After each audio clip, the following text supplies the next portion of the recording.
La qualification de la Panthère d'Yaoundé pour la finale de la Coupe du Cameroun 2025 ouvre des perspectives intéressantes pour le club en vue de la saison 2026-2027. En effet, en cas de victoire ou non face à la Colombe, vainqueur du championnat, la Panthère obtiendrait son ticket pour la compétition de la CAF. Cette perspective mérite une analyse approfondie compte tenu des enjeux et des défis qui attendent le club. Et c'est l'objet du 11e numéro du débrief de la rédaction de LN Foot. L'accès aux compétitions CAF représente un tournant majeur pour la Panthère d'Yaoundé. Non seulement cela offrirait une visibilité internationale significative, mais cela permettrait également d'engranger des revenus importants essentiels pour le développement du club. En effet, la Colombe, vainqueur de la Coupe du Cameroun 2023-2024 et du championnat 2024-2025, est assurée d'être africain en 2025-2026 et 2026-2027. Pour 2025-2026 donc, le club du Sud disputera la Ligue des Champions et Aigle de la Ménois la Coupe de la CAF. Grâce à son championnat remporté cette année, Colombe représentera le pays à la Champions League 2026-2027 et en cas de victoire à la prochaine Coupe du Cameroun, le club ira à la Coupe de la CAF 2026-2027.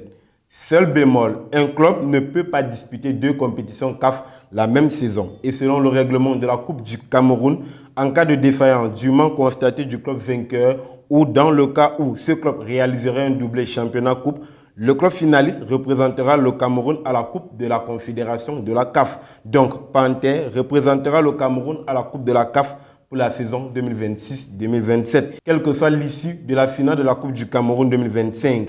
En français facile, qu'elle perde ou qu'elle gagne, la Panthère sera africaine. La participation à une compétition de ce niveau exige cependant une préparation minutieuse sur plusieurs plans. Sur le plan sportif, la Panthère devra renforcer son effectif, recruter des joueurs expérimentés et adapter sa stratégie de jeu pour faire face à des adversaires de très haut niveau. L'investissement dans l'infrastructure et la formation de jeunes sera également crucial pour assurer la pérennité du succès. Sur le plan financier, la gestion des ressources sera un élément clé. La participation à la Ligue des champions africaine engendre des coûts très importants liés au déplacement, à l'hébergement et aux primes des joueurs. Une gestion rigoureuse des finances et la recherche des partenariats seront donc nécessaires pour assurer la stabilité financière du club d'Yaoundé. Enfin, sur le plan organisationnel, la Panthère devra mettre en place une structure solide et efficace pour gérer les aspects logistiques et administratifs liés à la participation à cette compétition. La collaboration avec les instances dirigeantes du football camerounais sera également essentielle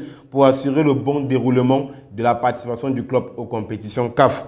En conclusion donc, la qualification de la Panthère d'Yaoundé pour la finale de la Coupe du Cameroun 2025 représente une opportunité unique pour le club.